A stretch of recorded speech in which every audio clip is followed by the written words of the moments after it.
नमस्कार, वंदे मातरम, भारत माता की जय। आज 16 दिसंबर 2022 यानी कि विजय दिवस। ये विजय दिवस एक हमारे देश में जो कारगिल वार में आता है और ये 71 वार में जो भारत और पाकिस्तान का जो युद्ध हुआ, जिसमें पाकिस्तान के दो टुकड़े हुए, बांग्लादेश बना, और उसी में जो सबसे बड़ी विजय भारत की हुई, जिसमें 93,000 पाकिस्तानी सैनिकों ने अपने हथियार डाल के आत्मसमर्पण किया। और इस युद्ध में और 65 और अनेकों जो युद्ध भारतवर्ष में हुए, उनके वीर जवानों ने, जिन्होंने इस देश के लिए वीर गति दी, वीर गति को प्राप्त हुए, उन सभी को मैं कोटि कोटि नमन करता हूं, सत सत नमन करता हूं।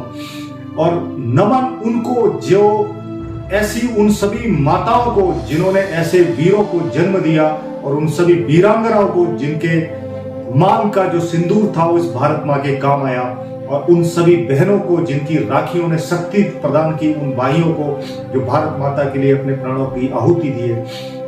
और नमन उन सभी बाल गोपालों को जिन्होंने अपने पिताओं को इस मातृभूमि के लिए बलिदान होने की प्रेरणा दी, शक्ति दी।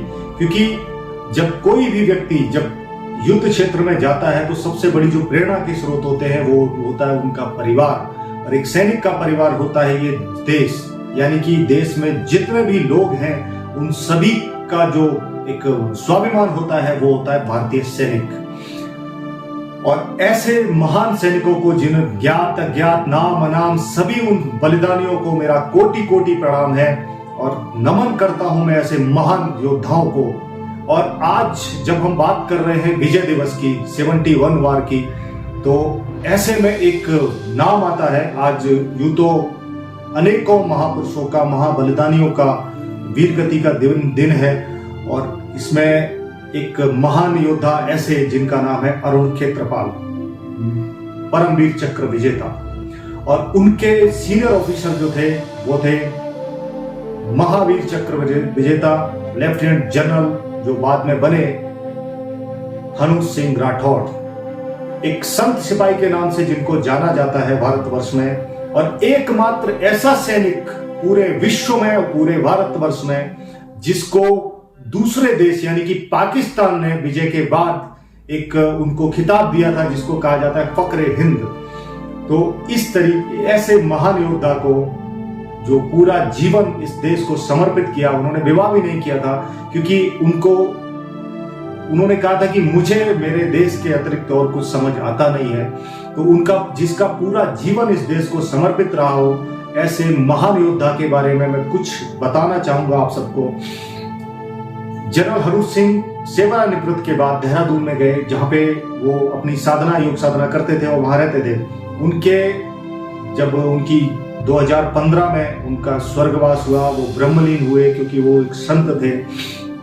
तो उस ब्रह्मलीन संत यानी कि संत सिपाही के जाने के बाद जो वहां पे उनकी समाधि स्थल बनी, अब कुछ दुष्ट प्रवृत्ति के लोग उस देहरादून के अंदर उनकी समाधि स्थल को घेर के बैठे हुए हैं। यानी कि वहां पे उनकी जो समाधि स्थल है, यूं तो एक महावीर चक्र विजेता की, ऐसे सिपाही की जिससे आज तक पाकिस्तान थर्राता है। पाकिस्तान आर्मी में आज भी अगर हनुज सिंह का नाम लिया जाए तो उनकी रूह कांप जाती है।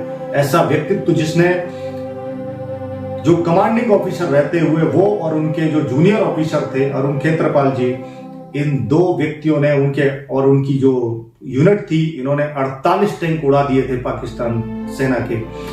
अब दुर्भाग्य की बात यह है कि ऐसे संत सिपाही की जो समाधि स्थल है, वहां पे तो लोगों को एक जाके वहां पे माथा टेकना चाहिए। तो वहां पे तो ऐसा हो रखा है कि अभी वहां पे आप घुस भी नहीं सकते। जो उनके जो और भी सहयोगी थे, उनके भांजे हैं निपेंद्र सिंह जी, वो भी वहां पे प्रवेश नहीं कर पा रहे हैं, क्योंकि उसको बंद कर दिया गया है, सील कर दिया गया है। किस कारण?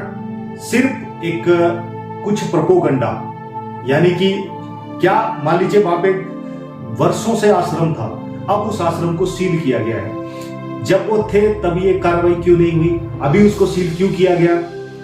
इसमें बहुत सारी ऐसी घटनाएं हैं। तो मैं उत्तराखंड गवर्नमेंट से भी निवेदन करता हूं कि जो वहां पे प्रकरण चल रहा है उसको ध्यान में दें, और उस जो भी समाधि स्थल को सील किया है उसको वहां से सील हटाएं, और वहां पे एक म्यूजियम बनवाएं, ताकि ऐसे महापुरुष को जो भारत का प्रत्येक युवा प्रेरणा ले। हमारे भारतीय सेना के अभिमान थे, वो हमारे स्वाभिमान थे। अभी मैं इस वीडियो के अंत में डालूंगा एक राजपूताना रेजिमेंट ने जो उसमें वीडियो शेयर किया था ट्विटर पे, तो उसमें जो ऐसा वीर, उनके कुछ 2 लाइनें आप सुनेंगे तो आप जोश से भर जाएंगे। जिस व्यक्ति ने समर्पण से पूरा जीवन इस देश को दिया, आज उसके समाधि स्थल ही सील किया गया है।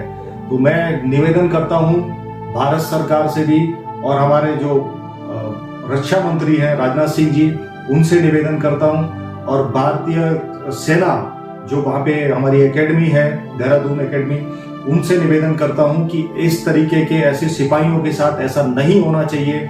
जो भी वीर गति को प्राप्त हुए या जिन्होंने देश को अपना जीवन दिया, अंत में उनको देश याद रखे, ना कि इस तरीके से याद रखे कि उनके समाधि स्थल को सील कर दिया जाए। तो अब देश का युवा, क्योंकि उनको बताया नहीं गया, इतिहास को हमारे वैसे भी छुपाया जाता रहा है, ये कोई नया काम नहीं है, और ऐसे महापुरुषों के साथ भी अगर ऐसा होने लगा तो फिर हम लोगों का, हमारे भारतीय लोग, हम भारतीय होने पे हम गर्व कैसे करेंगे? कैसे हम भारतीय सेना को एक तरफ तो गर्व की अनुभूति का एहसास दिलाते हैं, और फिर एक तरीके से जब हमारे जो वीर योद्धा हैं उनके साथ हम इस तरीके का व्यवहार करते हैं, ये ठीक नहीं है। क्योंकि जनरल हनु सिंह जी के विषय में बताने को बहुत कुछ है, और यूं तो बहुत सारे न्यूज चैनलों में उनकी गाथा है, उनकी वीर गाथा है, जैसे BBC न्यूज है और भी अन्य कई सारे न्यूज हैं।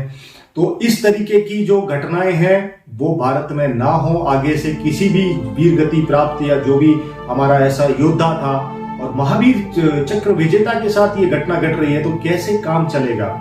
मैं इस विषय में जनरल बख्शी साहब से भी बात की तो उन्होंने जैसे नाम लिया तो तुरंत बोलते हैं कि संत सिपाही। अब ऐसा संत सिपाही जिस पे गर्व होना चाहिए हम सबको, भारत को, सभी समस्त भारतीयों को, और उत्तराखंड को तो गर्व होना चाहिए, वो तो पावन धरा है। और उससे भी ज्यादा ये तो हनु सिंह जी की जो जन्म स्थली है राजस्थान, राजस्थान आप सब जानते हैं कि रणबांकुरों की रही है, क्योंकि वो राजपूताना था जो हमेशा इस देश के आताताइयों के विरुद्ध खड़ा हुआ। ऐसे ही 71 बार में भी, एक 71 बार ही नहीं, 65 की बात करें, 71 की बात करें, या 1986 में जो भी ऑपरेशन होने थे उनकी बात करें, जिनका नेतृत्व तो स्वयं हनु सिंह जी कर रहे थे। तो ऐसी बहुत सारी उनके विषय में बात करने को है, तो आज तो फिर उनके विषय में कभी एक अलग से बनाऊंगा। और आज जो विजय दिवस है हमारा, उसके लिए समस्त देशवासियों को बहुत बहुत बधाई, बहुत बहुत शुभकामनाएं, और उन समस्त हमारे परिवारों को जिनके लाल थे, जो भारत माँ को अपना लहू देके बलिदान हुए, उन सबको भी मैं नमन करता हूं, और उनके साहस को नमन करता हूं, वीर योद्धाओं के। और हमारी भारतीय सेना पे गर्व है हम सबको। आज के लिए बस इतना ही। आप सभी का बहुत बहुत धन्यवाद। वंदे मातरम। भारत माता की जय।